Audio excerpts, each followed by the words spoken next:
Some say a marriage is built like a house, brick by brick, with a solid foundation, sturdy walls, and a roof that protects you from the storms of life. As an architect, I believe that. For 15 years, I thought I had constructed the perfect structure with Jenna. But sometimes all it takes is one careless comment to reveal that the foundation was never solid to begin with. LOL, you really thought I would cancel my trip to Vegas because of your surgery? Those words echoed in my head as I sat in our kitchen, staring at my wife of 15 years. Jenna was hunched over her MacBook Pro, platinum blonde hair falling around her face as she scrolled through flight options, completely oblivious to how she had just shattered our marriage with a single sentence. My name is Mark Reynolds. I'm 42 years old and one of the leading architects at Henderson & Partners in Chicago. My professional life revolves around precision, careful planning, and creating structures that will stand the test of time. I apply the same principles to my personal life, or at least I thought I did. The pain in my right shoulder had been my unwelcome companion for nearly 7 years. A collegiate baseball injury that never properly healed. I'd tried everything: physical therapy, cortisone shots, acupuncture, even that weird cupping thing that left me looking like I'd wrestled with an octopus. Nothing worked. Finally, my orthopedist, Dr. Brennan, convinced me to go for arthroscopic surgery. Mark, this isn't something to put off anymore, he told me 3 months ago. The rotator cuff is severely torn, and there's significant bone spurs. We need to get in there before the damage becomes irreversible. I remember nodding, throat dry, as he explained the procedure and recovery. I'm not great with medical stuff. My expertise is in steel beams and load-bearing walls, not tendons and ligaments. But one thing stuck out from his explanation. You'll need someone to help you for at least 2 weeks post-surgery, Dr. Brennan had emphasized. No driving, no lifting anything heavier than a coffee mug with that arm, and you'll need assistance with daily activities. The recovery protocol is critical for long-term success. That evening, I discussed it with Jenna over dinner. She was distracted as usual, checking emails on her phone between bites of the salmon I'd grilled. As the regional sales director for Nexus Technologies, her mind was perpetually occupied with quarterly targets, client acquisitions, and team management. Babe, I need to schedule that shoulder surgery we talked about, I'd said, sliding the calendar app on my tablet toward her. Dr. Brennan has an opening on April 15th. I'll need your help for a couple of weeks afterward. She glanced up briefly. Bro, yeah, that should work. Just put it on our shared calendar. I'd done exactly that. 3 months of preparation, arranging for time off work, pre-surgical consultations, rearranging project deadlines. Jenna had seen the appointments pop up. She'd even driven me to the pre-op appointment when my car was in the shop. There was no way she could claim ignorance. Yet here we were 1 week before surgery, and I just watched my marriage crumble like a building with a faulty foundation. Jenna, I said, struggling to keep my voice level.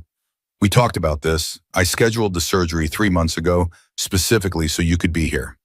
She finally looked up, her perfectly manicured fingers pausing over the keyboard. At 39, Jenna was still stunning.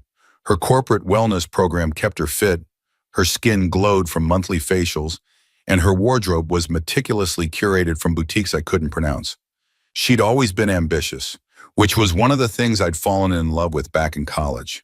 But somewhere along the way, that ambition had hardened into something colder.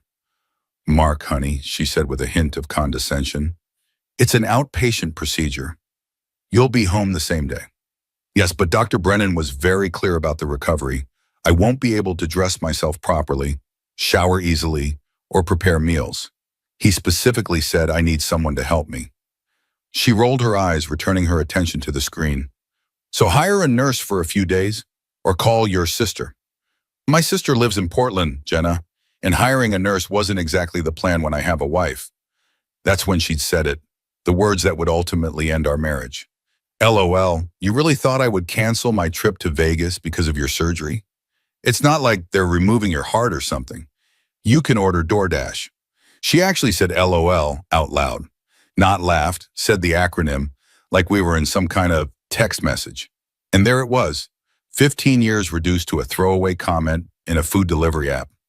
I must have been silent for too long because she eventually looked up again, sighing dramatically. What? Don't give me that wounded look. Katie's been planning this bachelorette weekend for months. All the girls from the executive team are going. I can't just bail. It's her third marriage, I pointed out, and fourth bachelorette party. You skipped the last one when you had that sales conference in Denver. That was different. This is Vegas. We have VIP tables at Omnia and Hakkasan, and Brian from Client Relations hooked us up with a penthouse suite at the Cosmopolitan. She flipped her hair back. Besides, your surgery was your choice. You could have scheduled it for another time. My choice? It's a necessary medical procedure I've been putting off for years, and I specifically scheduled it when I did because you said April would work for you to help me recover. Jenna closed her laptop and stood up, smoothing her silk blouse. Look, I'm sorry if there was a miscommunication, but I'm not canceling Vegas. Jessica and Tara are already talking about bringing me in on their new startup venture, and this is the perfect opportunity to discuss it without the corporate environment. This could be huge for my career. And what about me? What about our marriage? She had the audacity to laugh. Don't be so dramatic. It's shoulder surgery, not cancer. You'll survive a weekend without me babying you. I watched her walk out of the kitchen, her designer heels clicking on the hardwood floors that I'd installed myself the second year of our marriage. I sat there, a strange calm settling over me as the truth crystallized in my mind. This wasn't a misunderstanding or a momentary lapse in judgment on her part. This was who she had become, or perhaps who she had always been, and I'd been too blind to see it. The next morning, I called to Brennan's office and rescheduled my surgery for May 20th. A month later, the receptionist was concerned. Mr. Reynolds, Dr. Brennan really emphasized the importance of not delaying this procedure further. I understand, I replied, but circumstances have changed. May 20th will have to work. That afternoon, I made 2 more calls. The first was to Howard Kleinman, my financial advisor of the past decade.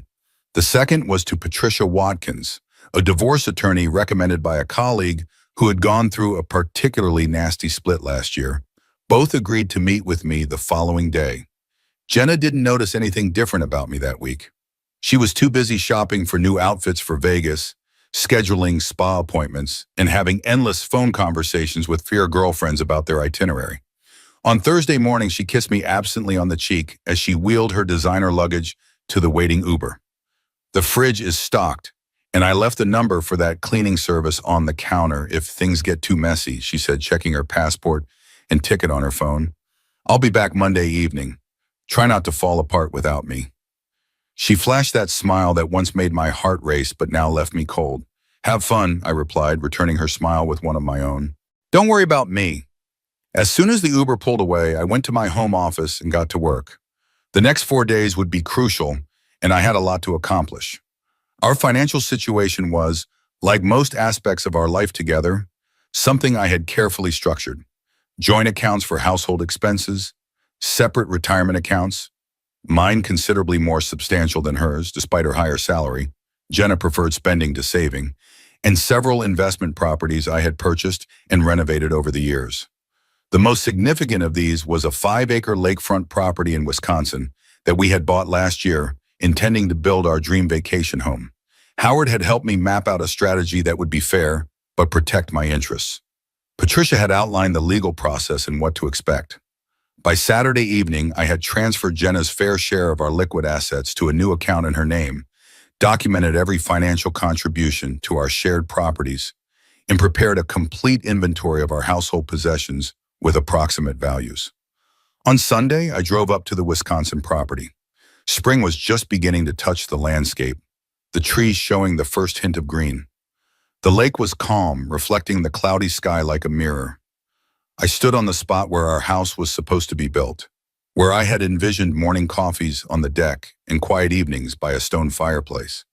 I called my friend Scott, who ran a construction company specializing in high-end homes. "Hey, Mark, how's the shoulder?" he asked. "Surgery's been postponed," I replied, "but I'm ready to move forward with the lake house.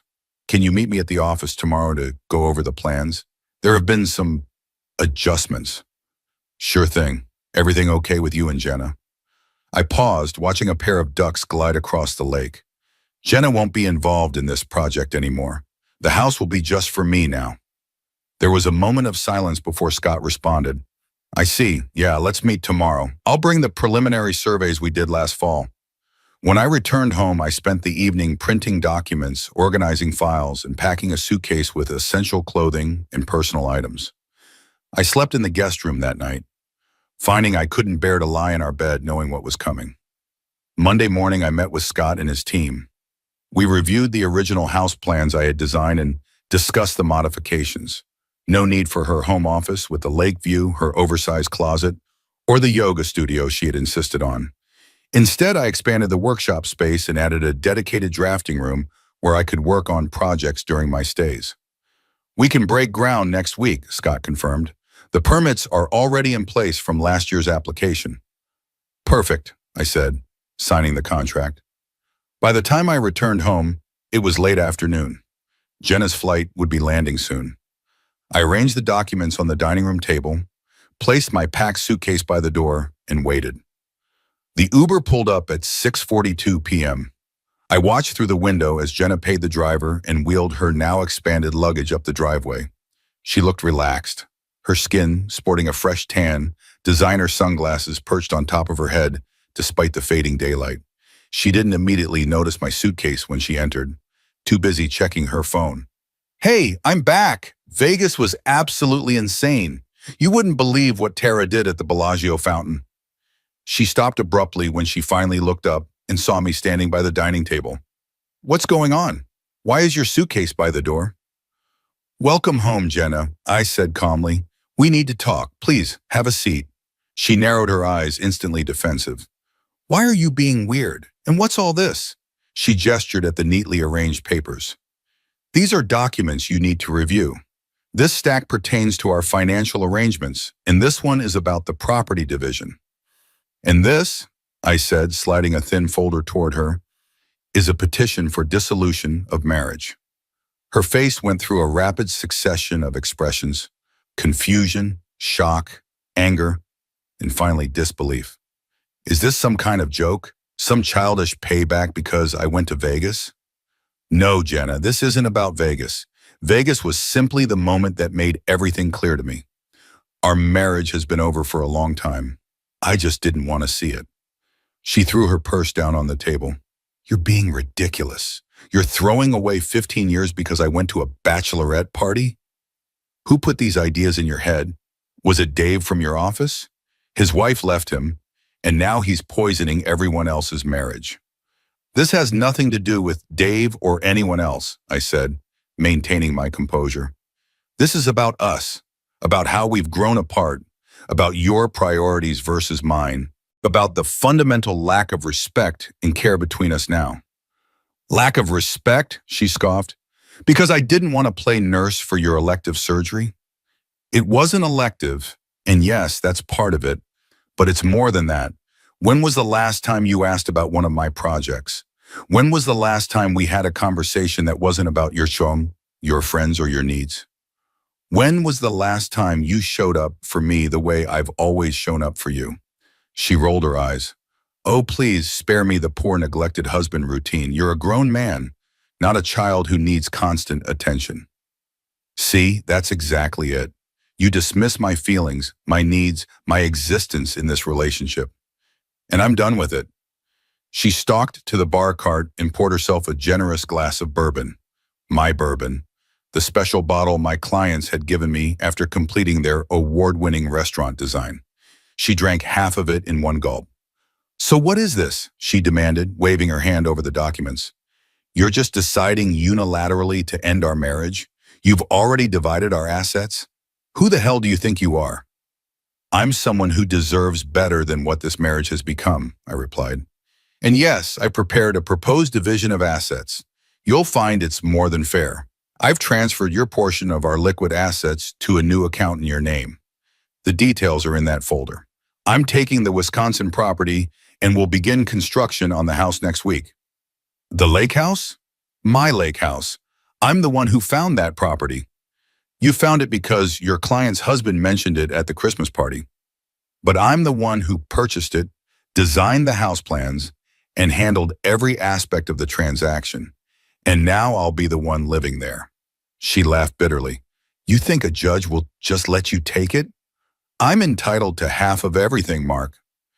Actually, the property was purchased primarily with funds from my inheritance from my grandfather, which legally remains separate property. But don't worry, I've accounted for the small portion that came from joint funds in the settlement amount. Her face flushed with anger. She grabbed the financial document and scanned it, her eyes widening. This can't be right. Where's the rest? That's your fair share, Jenna. Half of our truly joint assets, plus a generous additional amount to avoid prolonged legal battles. The house here in Chicago will be sold, and the proceeds split according to our contributions to the mortgage, which, as you know, have been roughly 60-40 in my favor, despite your higher salary. This is insane, she muttered, continuing to flip through the pages. And where exactly am I supposed to live in the meantime? I've already paid for a 3-month lease at those luxury apartments downtown that you always admired, the Montgomery. It's all there in the housing section. I thought you'd appreciate the building's amenities and downtown location. She looked up sharply. You've been planning this all along, haven't you? This isn't some spontaneous decision because of Vegas. Vegas was the catalyst, not the cause, I admitted. It forced me to see what I've been ignoring for years, that this marriage exists only on paper. We're roommates at best, strangers at worst. And where will you be living, since you've so generously arranged my accommodations? Her voice dripped with sarcasm. I'll be staying with Paul until the house in Chicago sells. Then I'll split my time between a condo downtown and the lake house once it's complete. She drained her glass and slammed it down. Paul, you're a contractor, buddy, so you have been discussing our private business with other people. Paul is my friend, and yes, I needed a place to stay. The point is, I've tried to make this transition as smooth as possible for both of us. Jenna began pacing, her designer heels clicking aggressively against the hardwood. I can't believe you're doing this. After everything I've done for you. For us. What exactly have you done for us recently, Jenna? When was the last time you contributed anything to this relationship besides criticism and absence? She whirled on me. I've contributed plenty. Who pays for our vacations? Who buys the nice furniture you love to show off to your architect friends? Who maintains the social connections that get you half your clients? Is that what you think? That your social climbing is responsible for my professional success? My work speaks for itself, Jenna. And as for the vacations and furniture, yes, you spend money. That's not the same as investing in our relationship. She laughed harshly. Oh, and I suppose your idea of investing in the relationship is what? Expecting me to drop everything for your convenience?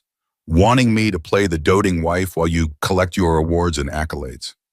I shook my head, suddenly tired of the argument. This is pointless. You clearly don't understand or don't want to understand. The papers are there. You can sign them now, or you can get your own attorney to review them. Either way, this marriage is over. She stared at me, her blue eyes icy with rage. You'll regret this, Mark. Nobody walks away from me. I already have. I picked up my suitcase and headed for the door. She followed, her voice rising. You think you figured everything out, don't you? Mr. Perfect Planner, with all his documents and arrangements.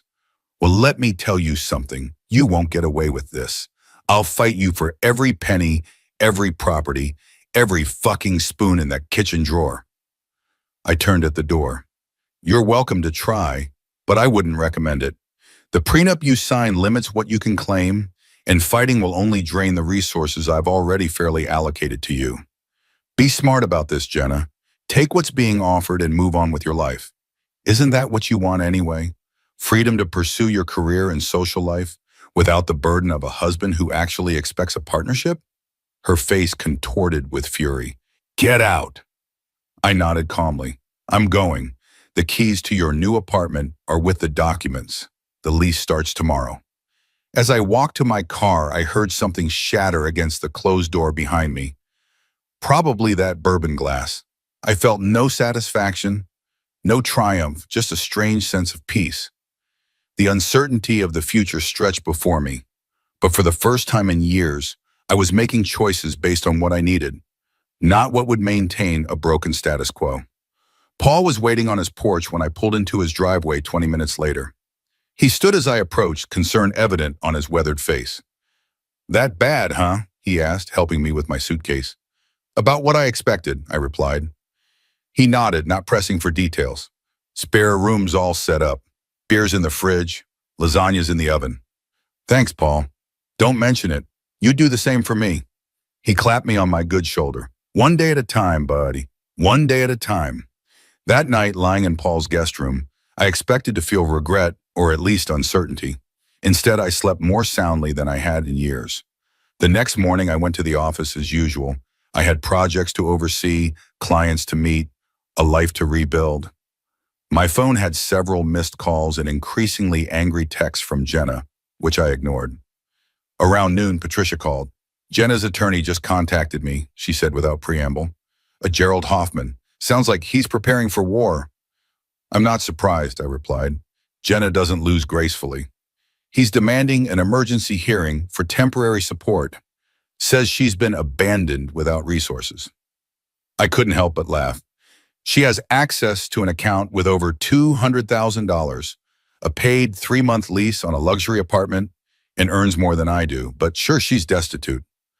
That's what I told him, also reminded him about the prenup. He wasn't happy. "Let them posture. The facts are on our side." "Indeed, just wanted to keep you informed. Oh, and Mark, you might want to change your credit card numbers. Just a precaution."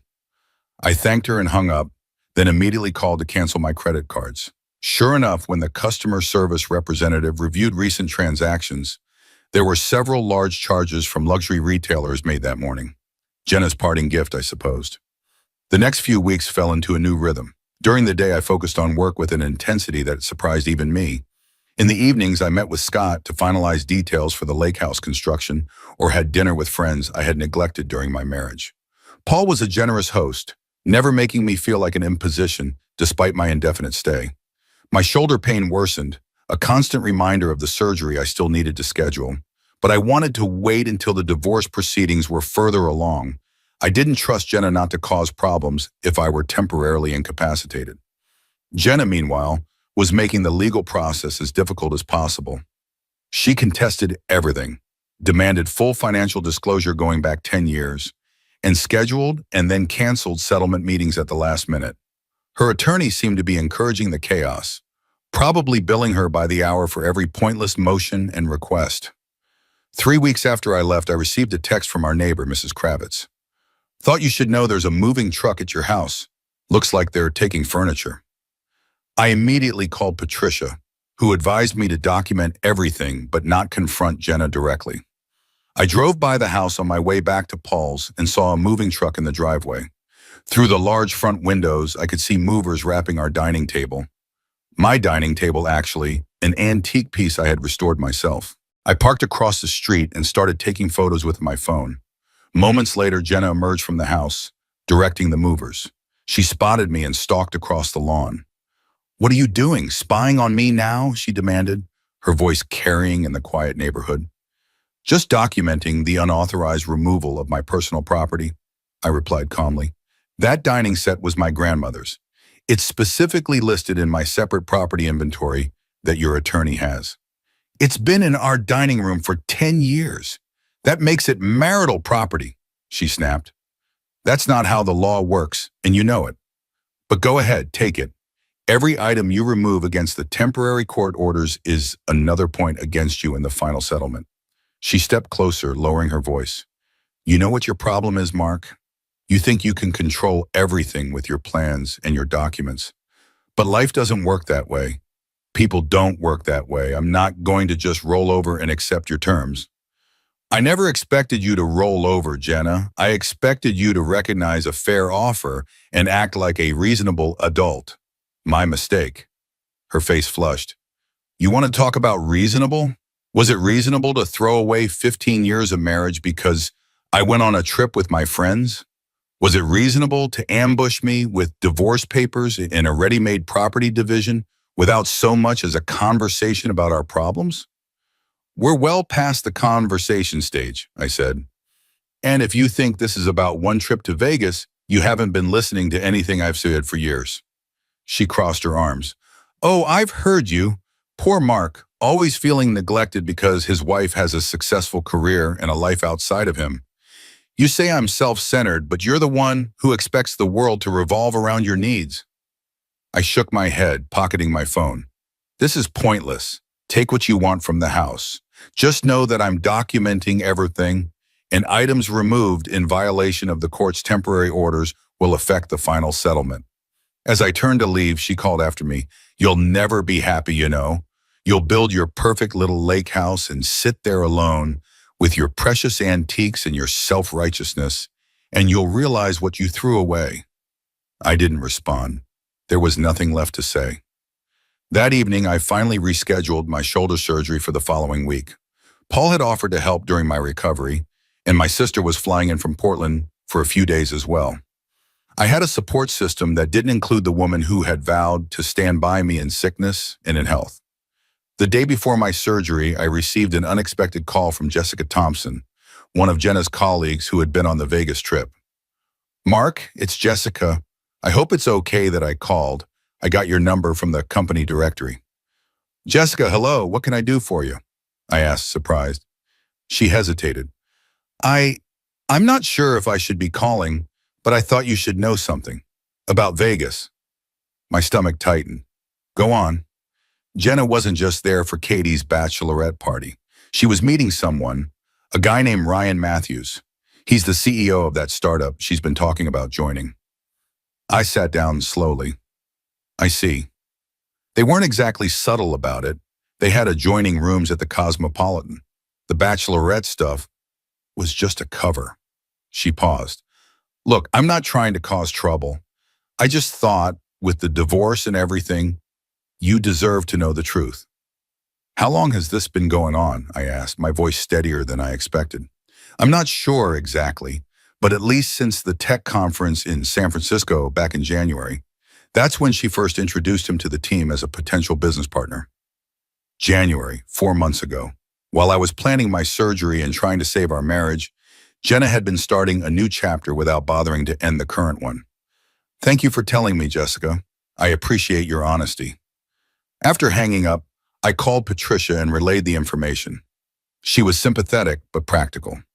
"It certainly doesn't help her case morally, but Nevada is a no-fault divorce state.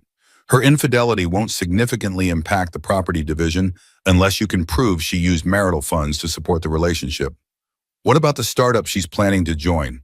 If she was negotiating that while still married, don't I have some claim to that potential asset?" "Possibly. We can certainly include it in discovery. At minimum, it gives us leverage in negotiations." The next day, I checked into the hospital for my long-delayed shoulder surgery. As they prepared me for the procedure, I found myself thinking about the conversation Jenna and I should have had months or even years ago, about how we had grown apart, about what we both needed from a partnership, about whether those needs were compatible. Instead, we had both retreated into our separate worlds, letting the distance between us grow until it was unbridgeable. When I woke up in the recovery room, groggy and disoriented, Paul was there. "How you feeling, buddy?" he asked, his voice seeming to come from far away. "Like someone took a baseball bat to my shoulder," I mumbled. He chuckled. "Doctor says it went well. They had to repair more damage than they expected, but you'll be good as new after rehab." I nodded, drifting back to sleep. The next few days were a blur of pain medication, awkward one-handed attempts at daily tasks, and unexpected discoveries about who my true friends were. Paul was a rock, driving me to follow-up appointments and helping with meal prep. My sister Kate stayed for a week, organizing my medications and making sure I didn't overdo it. Colleagues from the firm sent food deliveries and stopped by with books and movies to keep me occupied during recovery. Jenna never called, never texted, never acknowledged my surgery in any way. It was the confirmation I needed that ending our marriage had been the right decision, painful as the process was proving to be. 2 weeks after my surgery, while I was still wearing the immobilizing sling, I received a call from Gerald Hoffman, Jenna's attorney. "Mr. Reynolds, I'm calling to discuss the possibility of mediation. My client is interested in resolving this matter more expeditiously." I raised an eyebrow, though he couldn't see it over the phone. "That's a change of heart. What prompted this sudden interest in efficiency?" He cleared his throat. Mrs. Reynolds has some professional opportunities that would be easier to pursue with the divorce finalized. You mean her position with Ryan Matthews' startup? I asked mildly. There was a pause. I'm not at liberty to discuss the specifics of her career plans. Of course not. Well, I'm open to mediation. Have your office coordinate with Patricia on the details. 2 days later, I sat across from Jenna in a conference room at Patricia's office, our respective attorneys flanking us.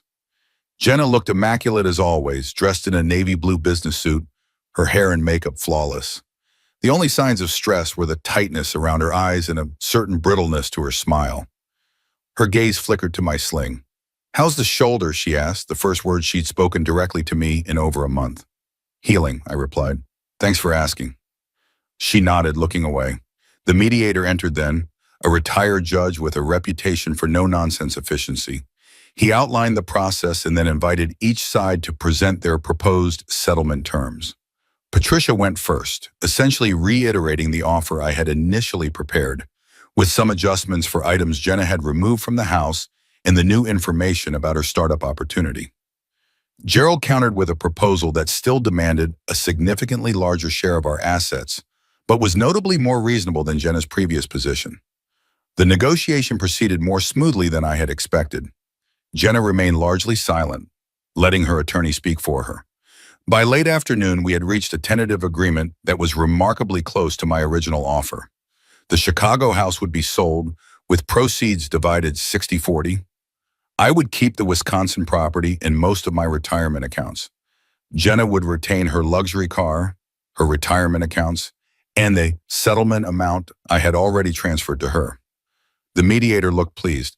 "Excellent progress. I'll have this drafted into a formal agreement for both parties to review. Unless there are other matters to discuss." Gerald glanced at Jenna, who shook her head slightly. "Nothing further," he confirmed. As we prepared to leave, Jenna suddenly spoke up. "Actually, I'd like a moment alone with Mark, if that's possible." Patricia looked at me questioningly. I nodded. 5 minutes, she said, then followed Gerald and the mediator out of the room. When the door closed, Jenna and I sat in silence for a moment. She was the first to speak. "You know about Ryan." It wasn't a question, but I answered anyway. "Yes." "Is that why you're being so accommodating with the settlement? To make me feel guilty?" I laughed softly. "Not everything is about you, Jenna. The settlement is fair because I want this over with as cleanly as possible. Your relationship with Ryan is your business." She studied me, searching for signs of anger or hurt. "You're really not upset about it?" "I'd be a hypocrite if I were. Our marriage was over long before you met him." I shifted in my chair, my shoulder twinging. "I hope he makes you happy. I mean that." She looked away. "He's different. Understands my ambitions, shares them. We're launching the company together in October." "Congratulations. I wish you success." More silence, heavy with unspoken words. "I'm sorry," she said finally. "About your surgery. I should have been there." "Yes, you should have. But that's in the past now." She nodded, gathering her purse and standing. "The lake house, is it everything you hoped it would be?" "It's getting there. Construction is ahead of schedule." "Good, that's good." She hesitated at the door. "Take care of yourself, Mark." "You too, Jenna." And then she was gone, her perfume lingering in the air like a ghost of what we once had. The divorce was finalized 3 weeks later, the judge approving our mediated agreement without changes.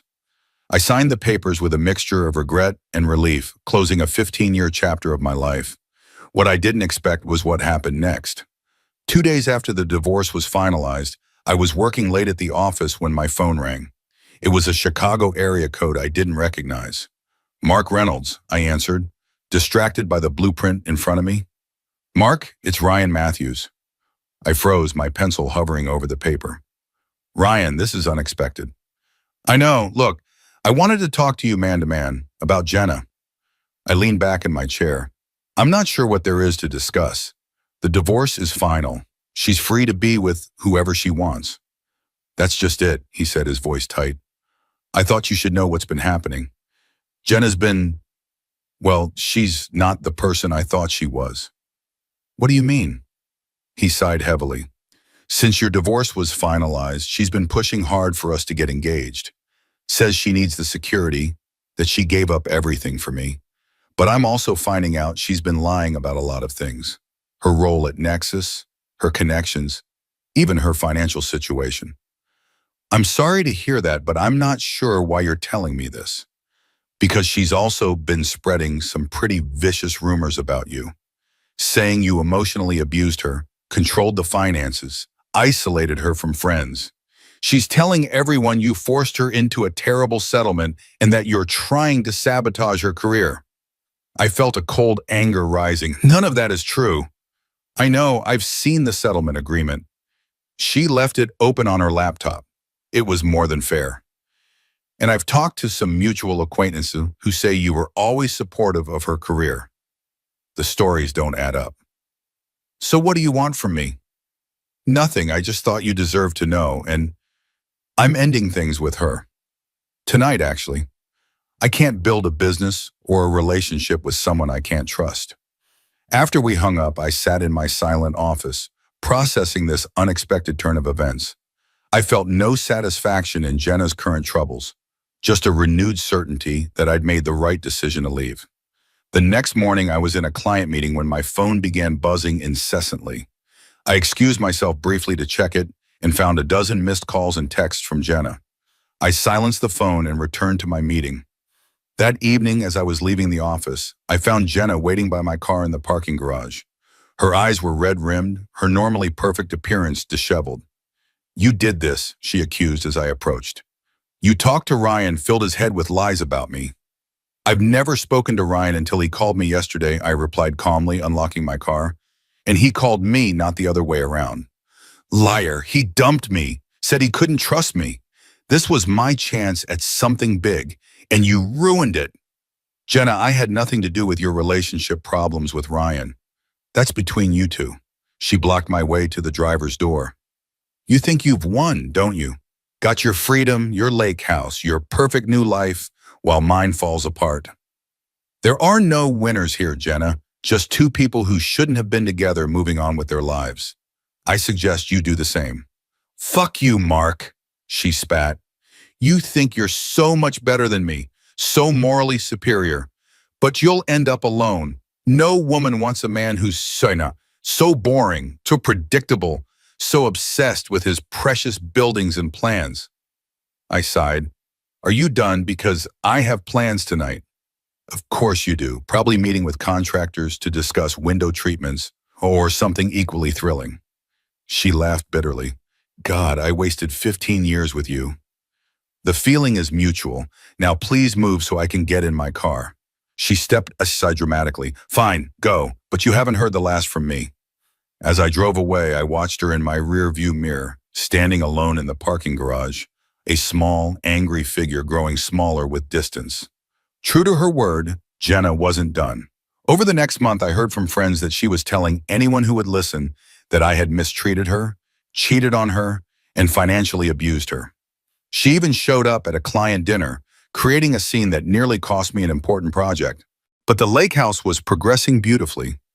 My shoulder was healing well, and with each passing week, Jenna's ability to affect my life diminished. I focused on my recovery, both physical and emotional, and on creating the future I wanted. 6 weeks after the divorce, I was driving up to the lake house for a weekend inspection when I got a call from Patricia. "Just wanted to let you know, Jenna's leaving Chicago. Her attorney filed a notice of change of address with the court. She's moving to Boston, apparently." "Boston? That's unexpected." "Apparently she got a job offer there. Senior position with a tech firm. Nothing to do with Ryan Matthews or his startup." "Good for her," I said, and found that I meant it. "Also, the sale of the Chicago house closed this morning. The funds have been disbursed according to the agreement. Your portion has been transferred to your account." "That's great news. Thanks, Patricia." "One last thing. She's requested that all future communications go through attorneys. No direct contact." "Fine by me," I replied. "I think we've said all we need to say to each other." When I arrived at the lake house that evening, I was stunned by how much progress had been made. The structure was complete, windows installed, roof finished. Inside, drywall was up and painted in the soft, warm colors I had chosen. The massive stone fireplace dominated the great room, just as I had envisioned. Scott met me at the door. "What do you think? We're running ahead of schedule. Another 3 weeks and you can move in." I walked through the room slowly, taking it all in. This was mine. Not ours, but mine. A home built to my specifications, reflecting my tastes and needs. "It's perfect," I told him. "Absolutely perfect." That night, I slept on an air mattress in what would soon be my bedroom, surrounded by the smell of fresh paint and new wood. Through the large windows, I could see the moon reflecting on the lake, casting a silver path across the water. My phone buzzed with a text from Kate. "How's the house coming along?" I sent her a few photos, then added, "It's everything I hoped for. You and the kids need to come visit this summer." Her response came quickly. "We can't wait. The kids are already talking about swimming in the lake. How's the shoulder?" "Almost back to normal. PT is helping a lot." "And how are you?" I thought about that question for a moment. How was I? For so long, I had defined myself as part of a couple, as Jenna's husband, as one half of a supposedly successful marriage. Now I was just Mark again, building a new life from the ground up. "I'm good," I typed back. "Really good, actually." And it was true. The pain of betrayal and loss had faded, replaced by a sense of possibility. Life stretched before me, full of options I hadn't considered in years. I could travel when and where I wanted, take on projects that excited me without considering Jenna's schedule or preferences, redesign my life as carefully as I designed my buildings. 3 weeks later, I moved into the lake house. The first night, I grilled steaks on the deck for Paul, Scott, and a few other friends who had helped me through the divorce. We sat around the outdoor fire pit, drinking beer and sharing stories as the stars came out over the lake. "To new beginnings," Paul said, raising his bottle in a toast. Everyone echoed the sentiment, clinking bottles together. Later, after everyone had left, I stood alone on the deck, listening to the gentle lapping of water against the shore and the distant call of a loon. The house behind me was quiet, waiting to be filled with new memories. I thought about Jenna briefly, hoping she would find what she was looking for in Boston. Our marriage had failed, but that didn't mean we had to wish each other ill. Some structures aren't meant to last forever, no matter how carefully they're designed. My phone buzzed with a text. I expected it to be Paul or one of the other guys checking that they'd made it home safely. Instead, it was from a number I didn't recognize. "Hi, Mark. It's Laura from the Henderson Project. Heard you finally moved into your lake house. Congratulations. If you're still looking for an interior designer, I'd love to see the space sometime." Laura Wilson was an interior designer I'd worked with on several projects. Talented, smart, with a quirky sense of humor I'd always appreciated. I hadn't seen her since before the divorce. I smiled as I typed back, "Thanks, Laura. The house is still pretty bare bones. I could definitely use some professional advice. How's next weekend look for you?" Her response came quickly. "Next weekend would be perfect. Looking forward to it."